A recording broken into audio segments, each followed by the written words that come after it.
this is a way to show you the roots of the perennial versus the roots of the annual in one of our pits. This is one of our perennial grains, Kernza, kernel, Kanza indens, Kansas, and any name with Z in it's memorable. Here it is on the right, on the left is the result of our breeders shortening that plant. So we also cross the perennial with the annual, and then some back crosses and so on, and harvest. And sometimes after harvest you'll get some plants to send up shoots. Well, that's a perennial. Most of those we have to throw out, but we have a few. And just to show you, we do sophisticated things like chromosome painting.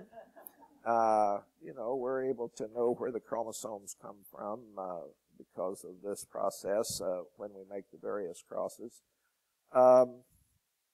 Here's our sorghum work, showing how you can start there at the bottom with the wild species, cross it with the domestic sorghum, and with various combinations, eventually get perennial with some decent yields. Just so some of our plots. Here's that Illinois bundle flower. There it is up close. And also working on perennial sunflower. There on the left is the wild relative of the domesticated sunflower there on the right. The Native Americans did that. It may have taken them 1,500, 2,000 years, but at least they did it. We can do that faster now. And so we are making various crosses involving perennial sunflowers. Here in China, the upland rice, grown on steep slopes, that where the soil is bare. They'll rip away the vegetation, maybe get a crop in of the upland rice for a year or two, and then they abandon it. This is a serious problem. Also in Indonesia, they're moving into land that they haven't dealt with before. So here's one of our colleagues in China. These are some of our plots down below. In the foreground is a never-plowed native prairie. In the background are research plots. In the foreground, we call that, I call it, the tree of life, and in the background, the tree of knowledge. And I've got a story to tell you about the tree of life and the tree of knowledge and the angel with the flaming sword denying access to the tree of life and how we're in conversation with her these days. This shows you a profile of a prairie. And here's the way the prairies were managed, with fire. And then here are bison on our prairie. We have about 650 acres now. And he's the bison out on our 160-acre prairie there. And so grazing with the domestic bovine. This is a typical scene in Kansas, where we have never plowed native prairie, thousands of acres of it. This is tall grass prairie country in the Flint Hills. Now, the thing about those cattle is that they're selective grazers. They don't just eat everything. So we're imagining they will be necessary in a future agriculture, as well as the non-selective grazer, this swather. It just takes everything. So this is where we'll have to be dealing with selection versus non-selection in this future before this century is out. And we'll also, I think, be seeing the draft animals come back. They're pulling a non-selective grazer. Now this is, I always want to spend more time on this slide than I should. Let's do it. But I'm going to anyway. You notice that this slide here is a mowing machine, and it's cutting hay. Now imagine that as a perennial polyculture.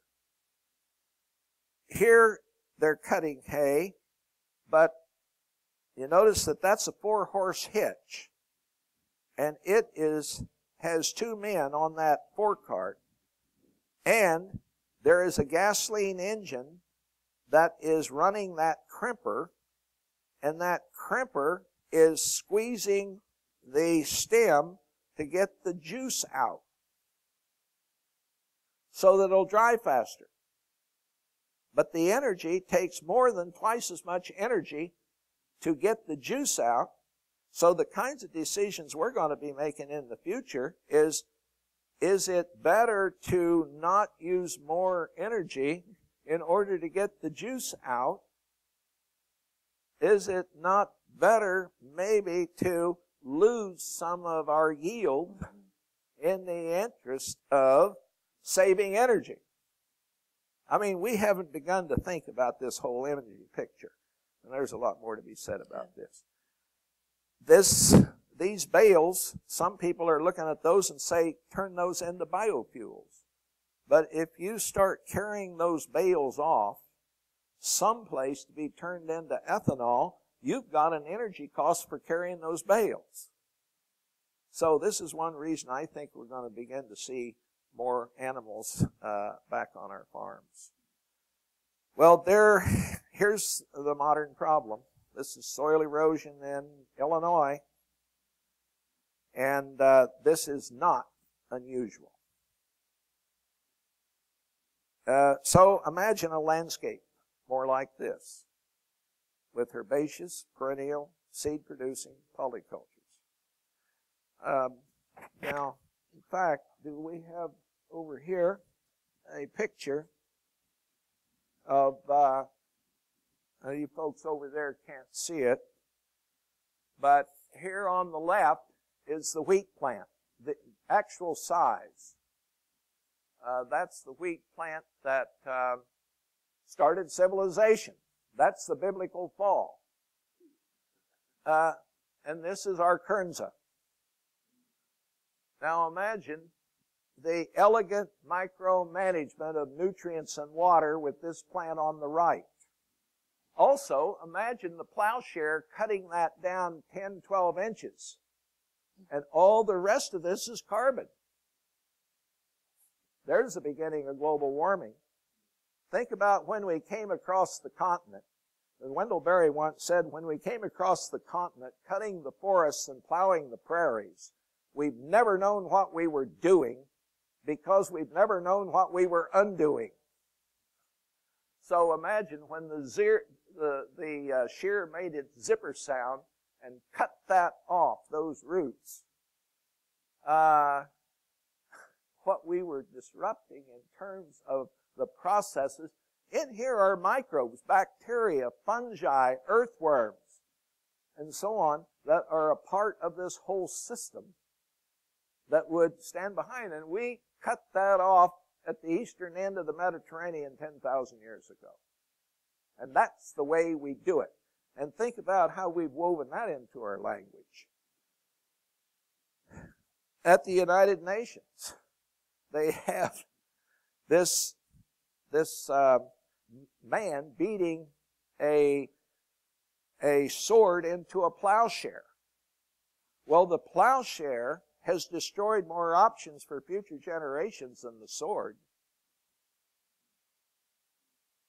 Now, of course, we don't want swords, nuclear swords or any kind of sword, but we're not identifying what is really responsible for reducing our options.